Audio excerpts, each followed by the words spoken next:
vyťahnem ten rožok o 3 mesiace, tak kúpim ho ešte drahšie jak teraz. Teraz som ho momentálne kúpil za 14 centov. Nemusím robiť väčšie nákupy, ak budem ozaj zlý, ale nie, to je trapošina úplná. Takáto politická reklama, to je úplná trapošina. A vyťahnem rohlík, obchám ho do zádku, keď bude drahý. Také reklamy blbosti odo mňa nečakajte, vážení.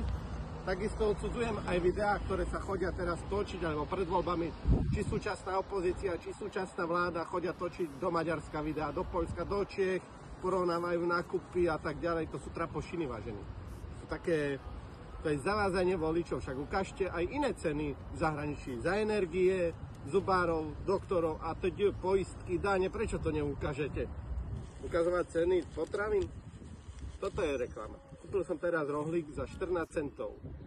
Ja prídem do obchodu, o 3 mesiace presne som v Tesku a zase kúpim iba jeden rohlík. A potom uvidíme, či sľuby nám splnili, či sú lacnejšie potraviny. Ale ja vám poviem jednu vec. Ten rohlík nebude lacnejšie, už viem teraz. Prečo? Lebo ja vás nebudem zavázať, lebo štát, vláda s cenami potravín nepohne nijako. Ani súčasná vláda, ani súčasná opozícia. Nikto, prepáčte, zase mi niekto volá. Toto je nahlieve. Vy ste mi podstatnejšie ako nejaký telefonát. Takže takto, vážení. O 3 mesiace s týmto rohlíkom prídem naspäť, ale verte, kúpim ho za rovnaké peniaze a žiadna vláda, žiadna opozícia, žiaden politik s cenami potravín nepohne. Prečo? Lebo je len na obchodníkovi, akú cenu určí. Je demokracia, je to tak. Dovidenia.